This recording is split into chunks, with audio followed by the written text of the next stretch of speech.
So what is a change of state? A change of state is when a gas condenses into a liquid freezes into a solid, or if it goes the other direction, a solid can melt into a liquid, or a liquid can vaporize or boil into a gas. So all of these are changes of state. We're going from a liquid to a solid to a gas, so forth. And what happens at a molecular level? The particles in a solid are in very ordered form.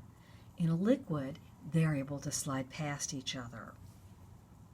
When water boils, we do not see atoms of oxygen and atoms of hydrogen released. Instead, we see molecules. This is a representation of liquid water. It's got an oxygen with two hydrogens attached. They're touching each other. When enough energy is added, it boils and becomes a gas.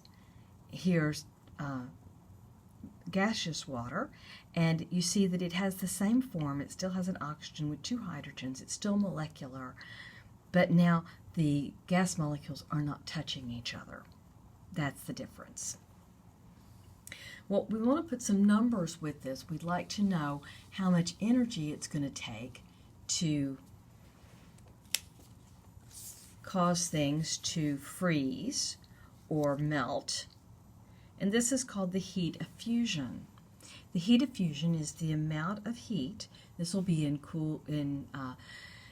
joules or in calories released by freezing or consumed by melting. 1 gram of whatever substance you have. Frequently, we'll do problems in this class with water, and so we have the heat of fusion for water is 80. 80 calories per gram, or 334 joules per gram, is what's required to melt or freeze water. Okay, so let's do our first problem. How many joules are needed to melt 32 grams of ice at 0 degrees C? Note that the temperature does not change in these reactions. The temperature will stay the same. Unlike the reactions where the equations where we were calculating a temperature change. Okay, temperature does not change. So we want to know joules, so we'll use this number. 1 gram takes 334 joules, so we would expect 32 grams to take 32 times that. So we'll get 32 grams of ice. If we multiply that by 33.4 joules per gram, we will get 10688 joules. We probably want to change this to kilojoules just because it's such a large number. So I would change this to 10.7 kilojoules. You'll notice here that your units do cancel out. We get rid of grams, and we're left with joules. So let's look at the heat of vaporization.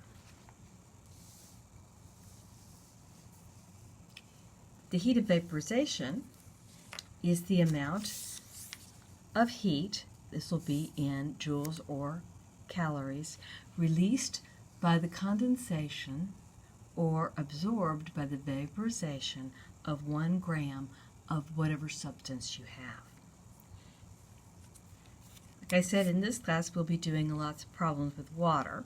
So the heat of vaporization for water is 504 calories per gram, or 2,260 joules per gram. And which one of those you use depends on what your unit you're looking for in your problem. So the first problem we have here is how many kilojoules are released when 50 grams of steam from a volcano condenses at 100 degrees C. So here again, the temperature does not change. We're just going through a state change. The steam, which is a gas, is condensing and becoming a liquid. How much energy is released by that? Well, we'll take our 50 grams of steam and we'll multiply it by one of these two numbers. We want joules, so it's more convenient if we just use joules. And this will be joules per gram.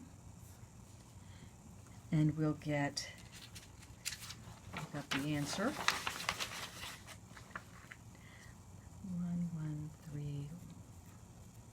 And this is in joules. Our answer was, they asked us to give it in kilojoules. So we'll just move the decimal place over to get kilojoules. And a lot of times I draw a box around my final answer.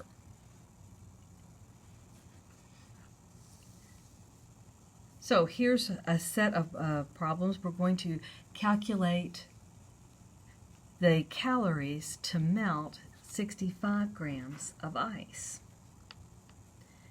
So we've got 65 grams.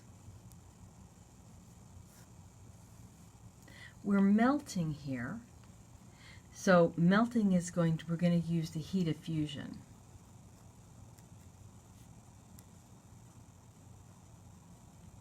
Remember, the heat of fusion is melting and condensing. I'm sorry, the heat of fusion is melting. We use that for solid to liquid and freezing.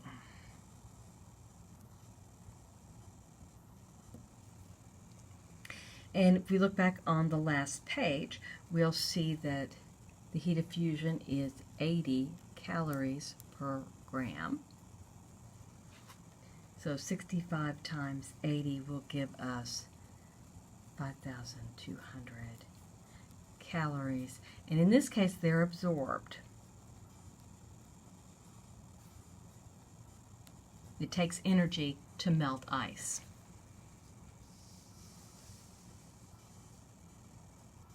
Calculate the heat change at 100 degrees C. Again, there's no temperature change. For each of the following, we're going to boil water, vaporize 10 grams of water.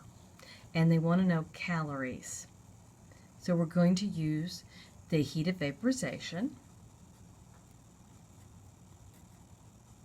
And we're going to use the one that's calories. So our calorie one is 504 calories per gram. And we have 10 grams of water that we're going to boil. And it's going to take 540 calories for each gram. So our answer will be 5400 calories. And our answer was supposed to be in calories, so I won't change that one to kilocalories. How about that kilojoules to condense 175 grams of steam?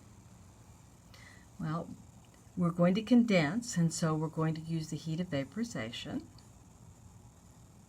But this time we want joules, so we'll use the 2,260 joules per gram heat of vaporization.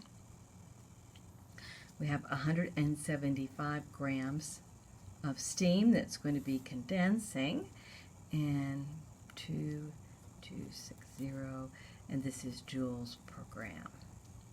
Grams is going to cancel out. That'll leave us with joules, which make me very happy. And our answer will be 395,500. That's joules. We were asked to do kilojoules, so we'll give our answer as 395 or 396. We're going to round. Kilojoules. And draw a box around it as our final answer.